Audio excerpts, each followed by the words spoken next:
انسان کو دکھ بھی آتے ہیں، بیماریاں بھی آتی ہیں، اپنوں بیگانوں کی طرف سے اس کو تلخیوں کا بھی سامنا کرنا پڑتا ہے۔ تو اس موقع پر آپ کی زبان کوئی ایسا جملہ نہ کہے جو اللہ کی ناراضگی کا سبب ہو۔ غم تو پہنچتا ہے اور غم سے انسان متاثر بھی ہوتا ہے، یہ تو نہیں ہے کہ تکلیف پہنچے۔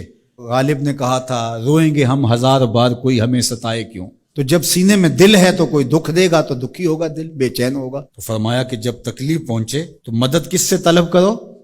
صبر سے، کہ اللہ مجھے توفیق صبر دے۔ روایت ہے کہ سلمان رضی اللہ تعالی عنہ حاضر ہوئے اور ان کے چہرے کے اوپر کوئی ایسے آثار تھے کہ جس طرح بہت بڑی پریشانی ہو۔ تو ان کو کہا کہ تمہارا جو دکھ ہے وہ اس کو کہو جو دکھ کا مداوع کر سکتا ہے، غم اسے کہو جو غم خار ہو، جو غم خار ہی نہ ہو اسے غم کہنے کا فائدہ۔ بعض اوقات لوگ خام خواہ بے چین ہوتے کہ میں کو پوچھے تمہیں کیا ہے، چہرے کے اوپر جو ہے وہ خشونت سجائے، چہرے کے اوپر جو ہے وہ اداسی سجائے۔ آپ کو صدمہ پہنچے تو بعض اوقات ٹھیک ہے، انسان بے بس ہو جاتا ہے، اس کے چہرے بشرے سے اس کا ظہور بھی ہوتا ہے، لیکن کچھ ایسی چیزیں جو چھپائی جا سکتی ہیں اس کو چھپائیں۔ ہنس کے پی جا تلخی ایام کو ناصر، غم کے سہنے میں بھی قدرت نے مزہ رکھا ہے۔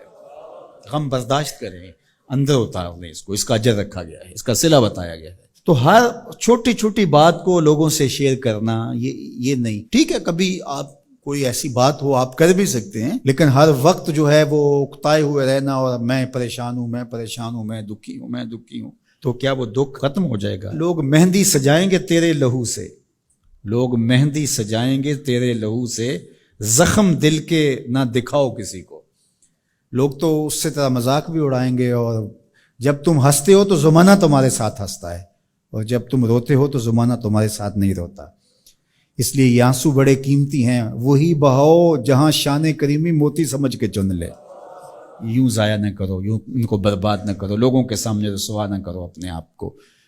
تو صبر کے دامن کو تھامو، ایک تو تلقین یہ کی گئی، اور دوسرا کہا والصلاۃ، اور نماز کے ساتھ اللہ سے مدد طلب کرو۔ حضور علیہ السلام جب بھی کسی مشکل میں مبتلا ہوتے تو حضور نماز کے لیے کھڑے ہو جاتے، اور میں نے خود کئی مرتبہ تجربہ کیا ہے، جب کوئی تکلیف پیدا ہو تو آپ نماز پہ کھڑے ہو جائیں، تکلیف میں تخفیف پیدا ہو جاتی ہے۔ اور بدر سے سخت دن کیا ہو سکتا تھا جب کافر پورے لاؤ لشکر کے ساتھ آ گئے، اور حضور کے لیے عریش ایک چھپر بنا دیا گیا، اور آقا کہیں وہاں مصلی بچھائے ہیں اور رب کے حضور کھڑے ہیں۔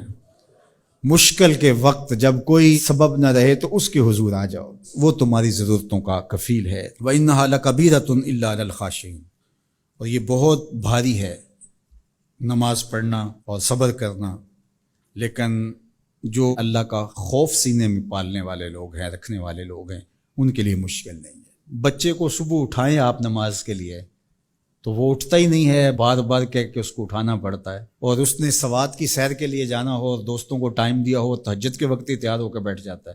اس کا مطلب ہے کہ اس کو نماز کا شوق نہیں ہے، اس کا شوق تھا، جس کا شوق تھا اس کے لیے اٹھنا بھاری نہ ہوا۔ میرے والد گرامی سے کسی نے کہا جی جاگ نہیں آتی، تو فرمانے لگے صبح منڈی جانا ہو تو جاگ آ جاتی ہے، کچہریوں میں تاریخ ہو تو یاد آ جاتی ہے۔ منڈی جانا یہ تمہاری بدنی ضرورت ہے، بچوں کے پالنے کے لیے، اپنی ضرورت کے لیے۔ کچہریوں میں جانا خوف ہے، نہ گیا تو میرے خلاف فیصلہ ہو سکتا ہے، تو تمہیں نہ امید ہے اللہ سے اور نہ اس کا خوف ہے، تو پھر کیسے جاگ آئے؟ اور کسی نے کہا کہ حضور نماز پڑھنا چاہتا ہوں، جاگ نہیں آتی۔ اللہ اکبر، کہنے لگے ارادہ اگر پکا ہو تو نیند نہیں آتی، بار بار اٹھ کے ٹائم دیکھتے ہیں، وقت تو نہ گزر جائے۔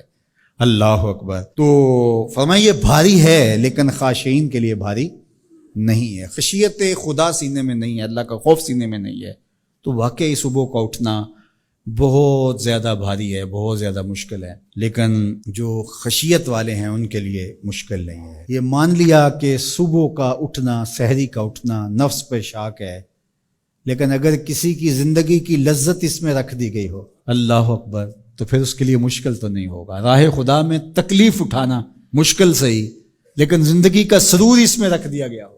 وہ مزہ دیا تڑپ نے میری آرزو ہے یا رب، میرے دونوں پہلوؤں میں دل بے قرار ہوتا۔